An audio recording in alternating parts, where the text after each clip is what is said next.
Hi, I'm Chris. And I'm Wendy. And welcome to the Toasted Marshmallow Adventures podcast. Today in the studio, we have comedian Eric Cole. Woo! Sitting in. What?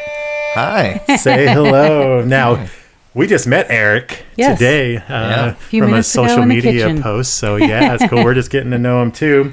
So, first of all, are you local or do you travel around? I am a local. I've done a little traveling, not as much as I'd like, but I'm working on it. Yeah. Okay. And how'd you get started in comedy? I moved to Idaho from New York in 2008. Okay. Dang, that's a big change, I would think. And then probably towards the end of 2009, early 2010, I believe, I joined a local improv group by the name of Insert Foot Theater.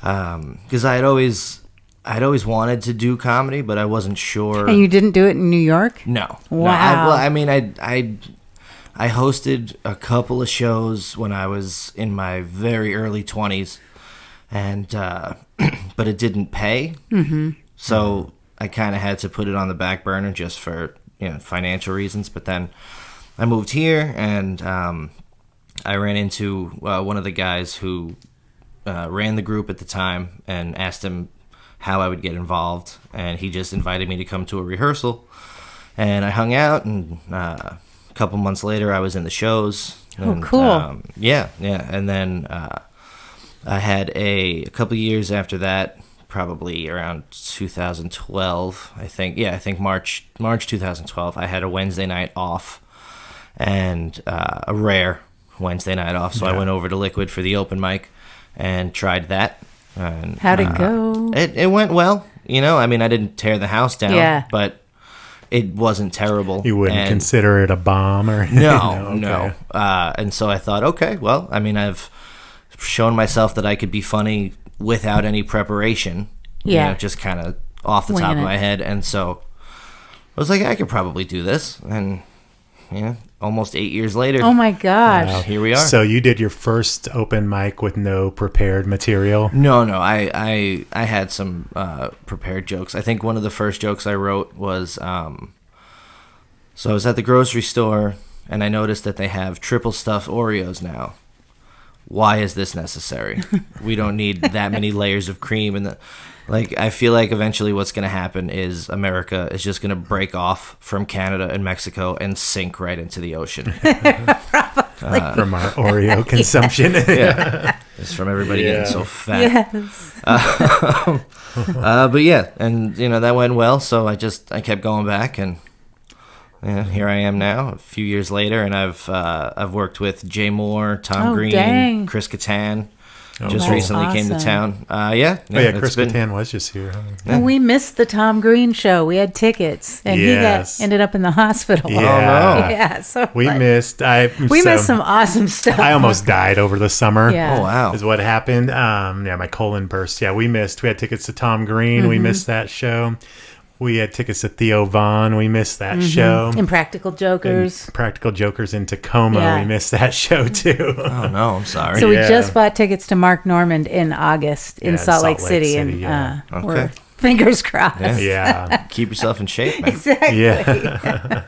Well, so did you say how long ago when you started? How old you were? I was, so it was about 8 years ago.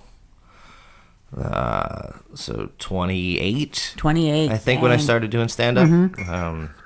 A little younger when I started doing improv. Mm-hmm. Yeah. So my late 20s. That's I awesome. finally got started for real. Yeah. Yeah.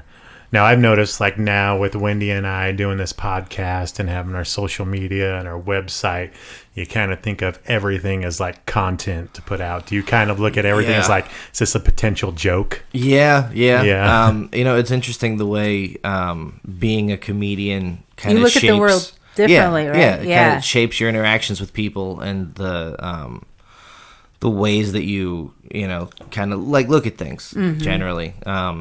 It's I'm an observer of things, and so hopefully I can turn that into funny stuff.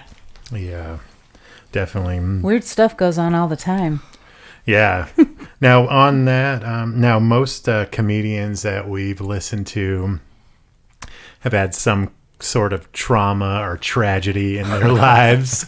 Abuse. Is that your case too? Well, neglect. I am the product of a broken home. Okay. My father left when I was very young. Okay. And then didn't resurface until I was a teenager. Mm-hmm. He was, going through his own problems. And looking back on it, it was for the best that he wasn't around.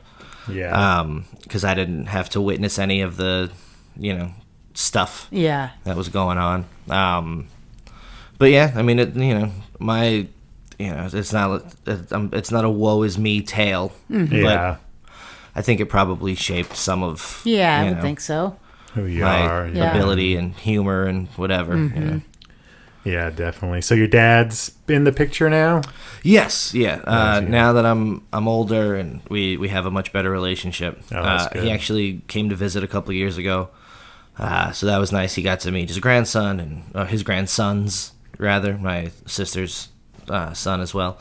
So it's nice to have that relationship with him now. Yeah, that's good. Yeah, I looked you up on Facebook before you came and saw there was a kid on there in a video somewhere. So that's your son? Yep. One of them? My pride and joy. The only one I have. Oh, only one? The only one I will have. Oh, good. Yeah. I don't plan on having any more. Yeah, I stopped after 2. That was plenty. One is enough for me because I don't need 2 different women telling me what I'm doing wrong for the rest of my life. Yeah, exactly. I got the hype button for that one. Yeah. Nice. Does anyone ever try to talk you out of doing stand-up comedy? No, but I think, while my family is supportive of me, they're also very much the, make sure you have a backup plan because what if it doesn't work out? Mm-hmm. And I've never really subscribed to that. Mm-hmm. Kind of like all in? Yeah. Yeah. I'm either going to do it or I'm not. Yeah. And if I fail, then I fail. But I'm going to, give it my best shot because... why not? Yeah. It's the only thing I've ever really been good at is making people laugh. Yeah. That's awesome. And then do you work a regular job too? Yeah. Okay. Yeah, unfortunately.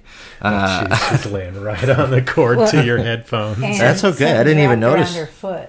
Oh gosh, it's yeah, gonna be the whole table might go when she gets up. Yeah, it's okay. For those listening, that's a dog. Yeah, we're talking about. Yeah. There's not just some random person laying under a table.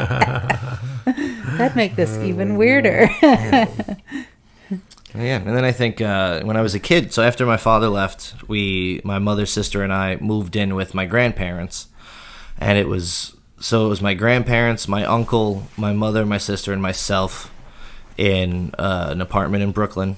And, wow. How many bedrooms? There were 3 bedrooms. My grandparents had one, my uncle had one, my sister and I shared one, and my mother slept on a pull-out sofa in the living room. Wow. And we were an Italian family, so everybody being on top of each other all the time kind of lent itself to, some loudness and yelling. I mean, not to say that it was, a terrible... We were my sister and I knew that we were loved and, all of that stuff. But I think that probably shaped some of where my humor came from, kind of as like a defense mechanism to try and like diffuse situate. Didn't always work. Conflicts in the home. Yeah. How'd you end up in Idaho? Well, I was 24 years old, living in Queens, working at the Hard Rock Cafe, and I just didn't have any focus. I didn't know what I was doing with myself, and my grandparents had relocated to Idaho a couple of years prior, so I thought, let me go out there and get a clean start, and this way, I don't get a phone call and have to hop on a plane because grandma died. Yeah. So I was thankful to have those, that time with them before. They're both now passed. Oh, jeez, I'm sorry. Well, thank you. It's okay. So I'm thankful that I got to have that time with them before. That's pretty special. Good. Yeah. What was that transition like going from New York to Idaho? Easy. Yeah. Really? Yeah. I would think it'd be hard. No. I hate large crowds of people. Oh, like, in well, the there wrong you go. place. Yeah. like I can get up on stage in front of a room full of people, 200 people deep, and whatever, and it's not a problem. But like to have to walk amongst them, it's because the thing about is it terrifying or anxiety or it's not terrifying. When you grow up there and you're used to it, it's not terrifying. But I think everybody in New York, at least my experience was that everybody's busy, everybody's in a rush, everything's crowded, so everybody's kind of miserable, and it sort of casts a blanket over yourself, and then you're miserable without even knowing it. Oh wow! Like everybody just has their head down and they're going. I'm walking not much here. interaction. We saw that when we were in New York City. There was a guy actually crossing the street, and a car was honking at him. He's like, I'm in the fucking crosswalk. He totally had the right of way, the pedestrian, and getting honked at, and the guy just like went off on the car, like right in the middle of the street. And I want to clear up a misconception about New Yorkers.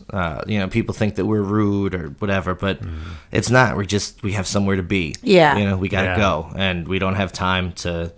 While you're standing and in as the middle we're of Times Square. lollygagging, like taking a picture. Taking pictures of the sign in Times Square. We're like, come on, I gotta go to work. Let's go. We got things to do. So. Yeah.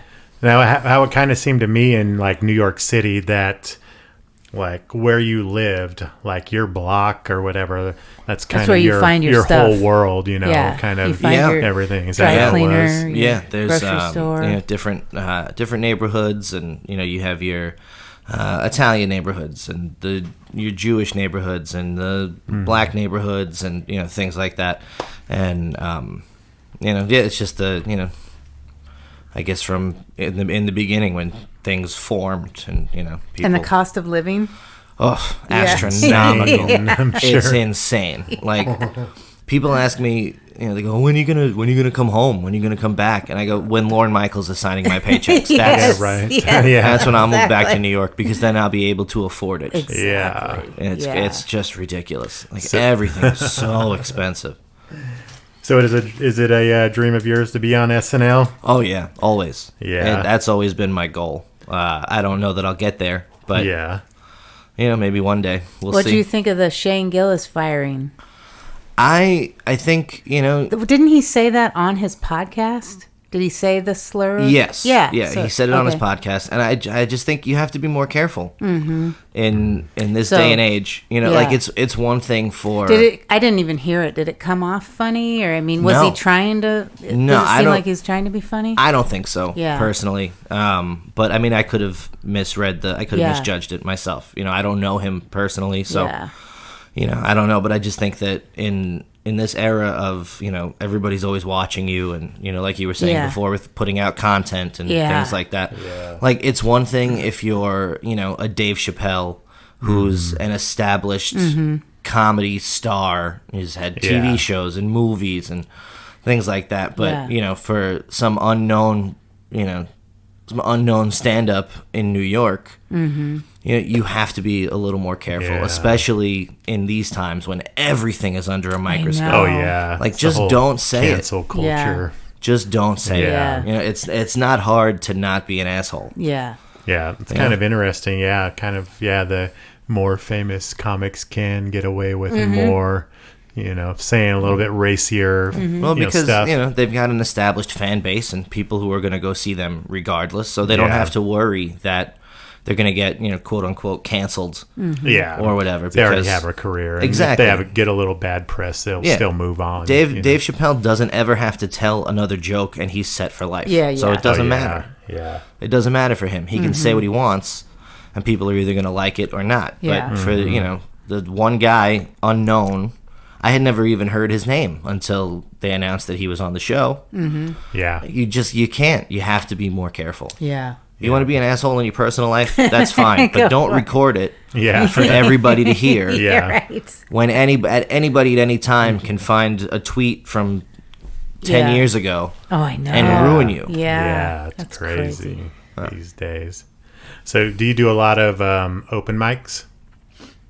Not as many as when I first got started, just because with a job and a child, it's hard to make it out to all the open mics. And, at the risk of sounding like I'm full of myself or whatever, at an open mic, you get, 3 minutes, 5 minutes, depending on, how many people are there and what the format is or whatever.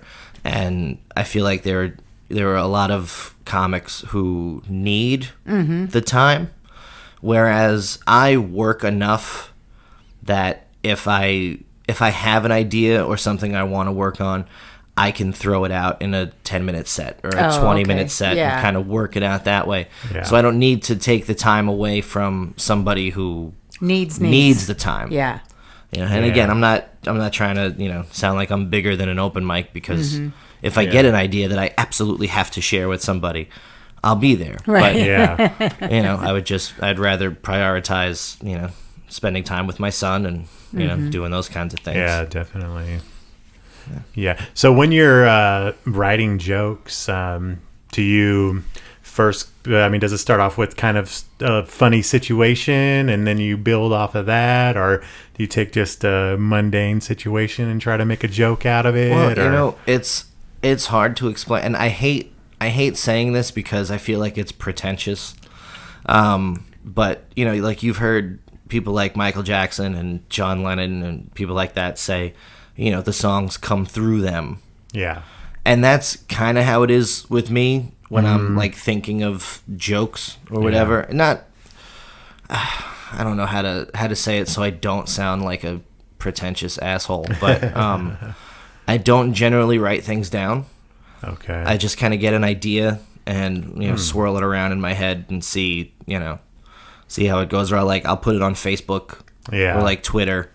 And so see the reaction that it gets. You don't write like word for word, like a script of what you're going to script. No, because I feel like then I'd feel like I have to stick to that. Yeah, okay. Whereas, I can just kind of roll with the punches or, try something with a different inflection or whatever the case may be. But so you kind of outline your jokes and just add in kind of where you want. Okay. That's cool. Some jokes have come from, in conversation with somebody and I'll go, oh, shit, that was pretty funny. Let me try that on stage. Or I'll get a silly idea like if Kermit the Frog was a Muslim, his relationship with Miss Piggy would be a lot different, wouldn't it? Yeah. Yeah. Because you can't eat pork. Yeah. It's those kinds of things that just pop into my head and I go, oh, shit, that's good. I'll see how far I can get with that. Right. Jeez. Let's see. Tell us about, first of all, your worst bomb that you've ever had in a show. The worst bomb I've ever had. Wasn't your first time? No, it wasn't my first time. My second time was not great. But I think it was because I didn't believe in the material. Okay. I don't know. That wasn't the worst though. Let's see. The worst I ever bombed. I did. Let's see. I was in Sacramento. Okay. At Laughs Unlimited, and we had driven all night to get there, and I think I had gotten like 45 minutes of sleep. And I didn't know that I was going to be performing that night. And it just didn't... the first joke I told went well, and then everything else was downhill from there. Really? I just remember thinking, oh, shit, I am not ready for this. Yeah. And can you tell while you're performing, this isn't going well? Oh, yeah, absolutely. Because there's no response. Yeah, that's true. He was just sitting there silent. I'm just like, how do you get through your set at that point? Yeah. You just kind of have to, now that I'm a little more, because that was early in my comedy career. That was maybe a year or so into it. Now I think I'm better at rolling with the punches and kind of, in situations like that, maybe talk to the crowd, get them involved and, do stuff like that. But at the time, I was like, oh, shit, they're never going to have me back again. Yeah. And then there are some shows that people just don't, I don't understand why somebody ever goes to a comedy show if they don't want to laugh. Yeah. I know. Or if they're going to get offended. Like those It's like they all met each other beforehand and were like, listen, no matter what the fuck they say, even if it's funny, none of you crack a goddamn smile. Yeah. Just like how. Why are you here? Yeah. And it's it's one thing if it's just one comic having a bad set, but I've been on shows where everybody's done terrible. Yeah. And it's like, why'd you even leave the house? Yeah. Stay home and watch another episode of Real Housewives, you fucking mook. It's just ridiculous. Yeah, when we go to comedy shows, we're there to have fun. Like, we're ready to laugh. Like, even if well, I don't think we've been to any where people, the comic didn't do well, because I think we haven't hit up like the Boise scene Not yet. Too really, much. We've traveled a lot to shows and caught some of the people that have come here, like Rogan, Tom Segura, Ari Shaffir. We caught all them, Tony Hinchcliffe, but shoot, I forgot where I'm going with this thought. Ari Shaffir just got himself. Yes, that was on our list. I have that. How do you feel talk about to you that? about. What do you think about that? Yeah, I don't know. I don't really know his comedy. I'm just not. He does do that. Yeah, and that's the thing I've been hearing is that well, that's what he does. You should know that that's what he does. He's in that picture right there. The blurry picture. He's the guy in the middle. That was from back in the audience. But somebody like Kobe Bryant. I know, who so beloved, meant so much to so many people. Yeah. Regardless of his past and what happened, when he was young and stupid. Yeah. Not that I'm. No. Not that I'm saying that we're not condoning that. Let him go. It doesn't matter. Yeah. No, because whatever. But don't the day of. You say it happened 23 years too late. Yeah. Fuck the Lakers. I'm so happy right now. Come on, dude. Yeah. Have a little tact. Yeah. You know what I mean? But I don't know. That's again. I don't know enough of his comedy to say. Oh, well, that's just what he does. But I personally thought it was in poor taste. Yeah. It is just what he does, and and it was in poor taste. I'm a pretty big fan, and it was in poor taste. Yeah, in my mind. You don't have to like Kobe Bryant. There's a woman who lost her son. Yeah. A woman who lost her husband, her child. Hold back.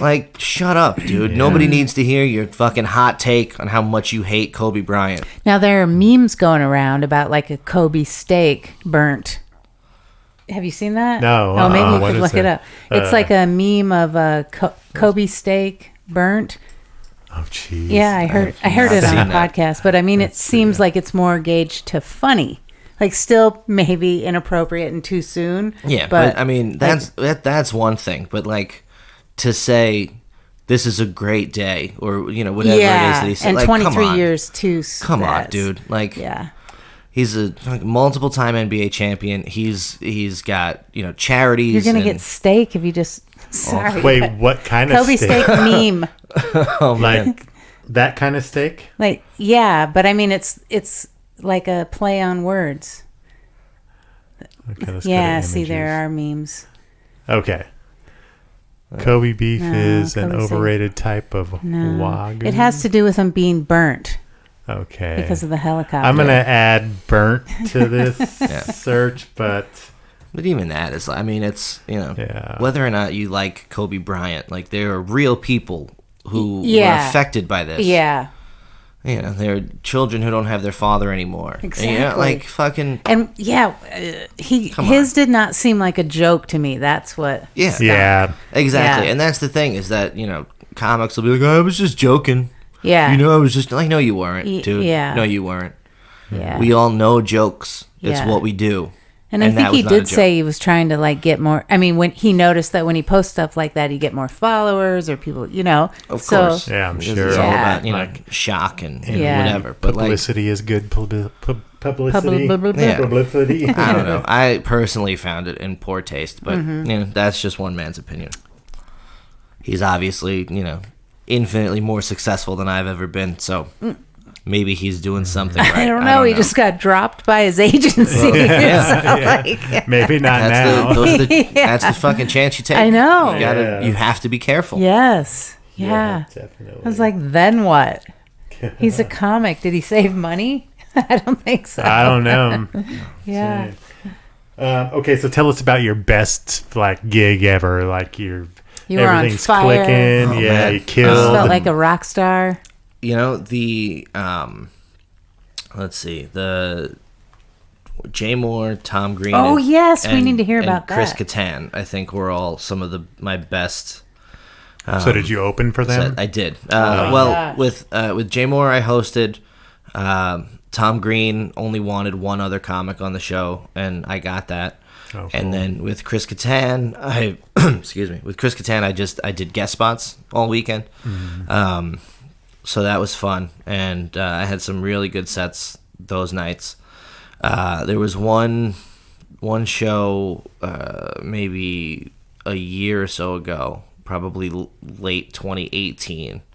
It was a late Saturday show, and I had a couple of friends in the audience, and I destroyed. Nice. It was a buddy of mine, Dustin Shalifo, was like, "Dude, you leveled up. That was good." I'm like, "Well, thanks, man. It's fun." So it depends on the atmosphere, though, too.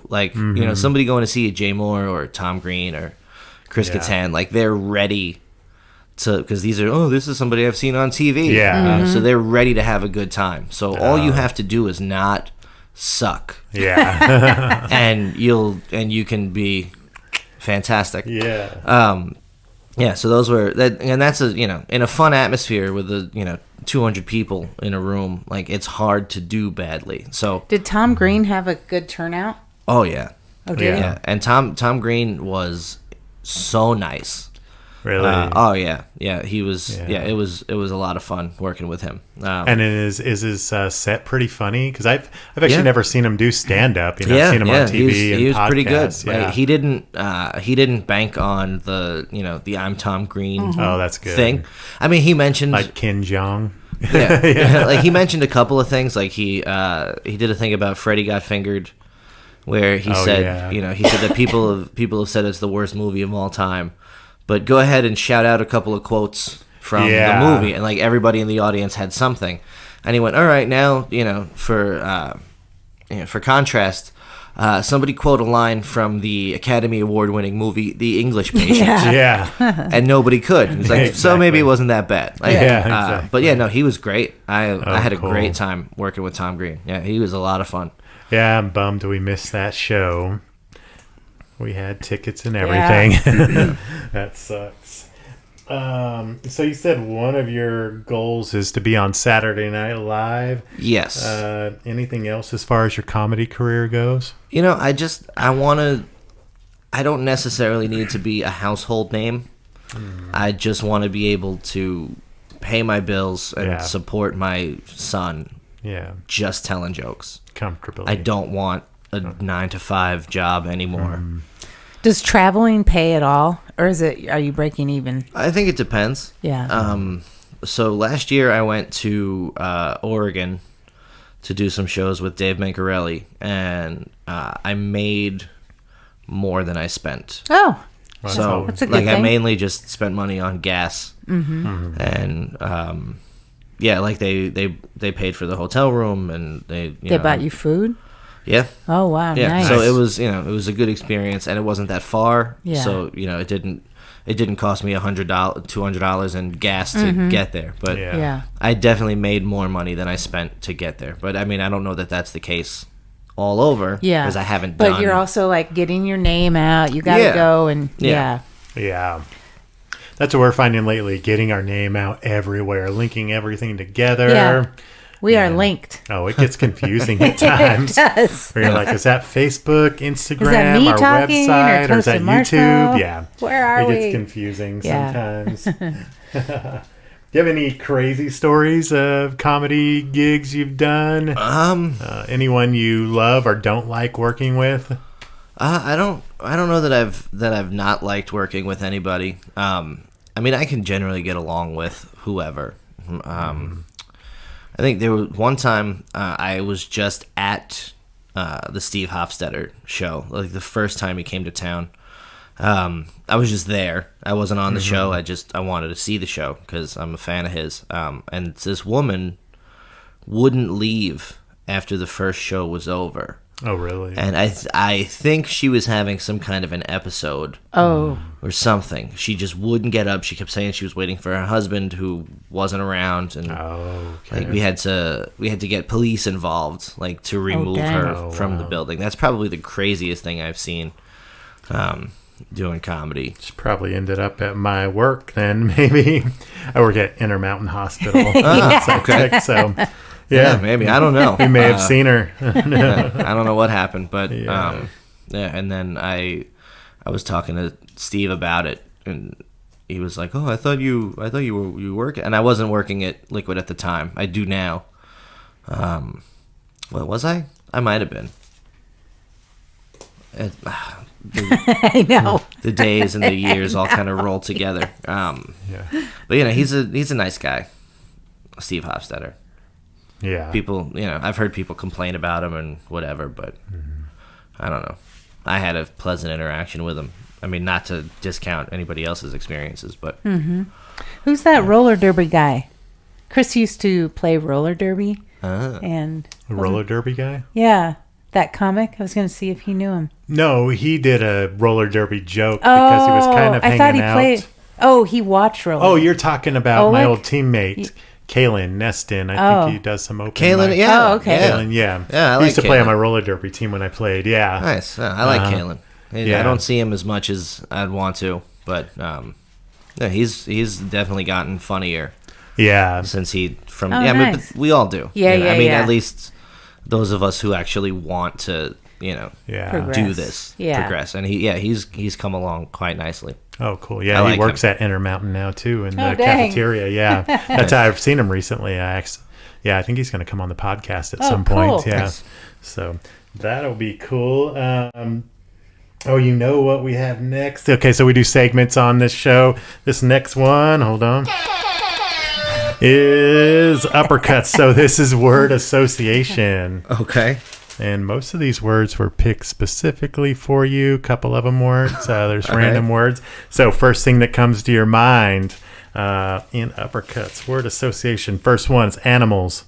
Cool. Food. Delicious. Comedy. Favorite. Boise. Nice. Backstreet Boys. Ugh. Hollywood. A goal. Awesome. Open mics. Helpful. Hecklers. Terrible. Female comedians. Funny. Nice. Spice Girls. Awesome. Yes. And now you got to sing the Spice Girls song because we watched it in your set that you sent and you kind of busted it out a little bit. So we want to hear it live right here on the podcast. No, I don't know. No. Oh, I don't know. I mean, I save that for the shows. Yeah. Oh, do you? Okay. Yeah. So check out where was that? Where can people see that? Because that was amazing. YouTube. That's on your channel, right? Yeah. Eric Cole. I think Eric Cole Comedy. Yeah, check it out on YouTube. Yeah. That was really good. I'll never understand like where the whole like women aren't funny thing came from, because women have been cracking my shit up my whole life. Like I honestly don't think there should be a distinction. Like we're all just comics. Yeah. Like you don't have to be. She's a female. Yeah. Like who cares? She's funny. Yeah. True. Like, true. There should be no differentiation between male comics and female Just comics. be Like comics. just all be comics. Yeah. If you're funny, you're funny. Yeah. Like Rita Rudner, Ellen, Elaine Boozler, Paula Poundstone, like Julia Louis-Dreyfus. There's so many that you can't rattle off all. But it's just, I mean, that whole thing has always been so stupid. Yeah. Like and the newer ones like Amy Schumer and Ali Wong and stuff. Yeah. Funny. You know, like if you're funny, you're funny. Who gives a shit what you have in your pants? Yeah. It doesn't matter. That calls for my horn. Oh, the clown Who gives horn? a shit what you have in your pants? Yeah. Who's your biggest comedy influences? George Carlin. Okay, yes. Monty Python. Monty Python, okay. Jim Carrey. Adam Sandler. Jerry Seinfeld. Oh, awesome. I think in no particular order. Have you ever worked with any of them yet? No. I doubt I'll ever work with anybody in Monty Python. George Carlin's been dead for quite some time. That's true. Yeah. Out of the alive people. Hey guys, it's Chris and Wendy from the Toasted Marshmallow Adventures podcast. I just wanted to apologize. Camera died on this video. Probably was only about 10 or 15 minutes left. You can hear the audio on SoundCloud or CastBox as of tomorrow. If you want to hear the rest of this, again, sorry about the video. We'll make it up Chris to you. Screwed up. I did it. I didn't charge the camera. Yeah. What do you have, Wendy? Oh, I've got our little gift pack that we've given away if you come on the podcast as a guest. It's got some. What do we have in it? Well, got a pin. Yes, a button. Yep. Toasted Marshmallow Adventures button. As well as a card or numerous cards. I give out 2 or 3. So our card to give to your friends and family. That's the QR code on the front to our podcast. On the back, this way, has a QR code to our website. So that's direct awesome. links to those. Also, Did we already show? We showed the button. Sticker. Yep, circle sticker. Toasted Marshmallow Adventures sticker. And the Toasted Marshmallow Adventures fridge magnet. We also give away a sticker in those. Oh, yeah, same thing, but a sticker. Extras. We just didn't have any extras right now. And then the piece de resistance. A little fireball. Oh, yeah, a little fireball to keep with the toasted theme. Yeah. So it turned out kind of cute. Yeah, so when you come and you're a guest on our show, you get these items free of charge. Yes, you do. All right, I think that's all we got to say. Sorry about the video. Yeah, subscribe though. Yeah. Subscribe. Push a button. Ring the bell as well. Ring it. Ring somewhere. There, I might put a thing in. There. Okay, bye. Bye. Thanks for listening.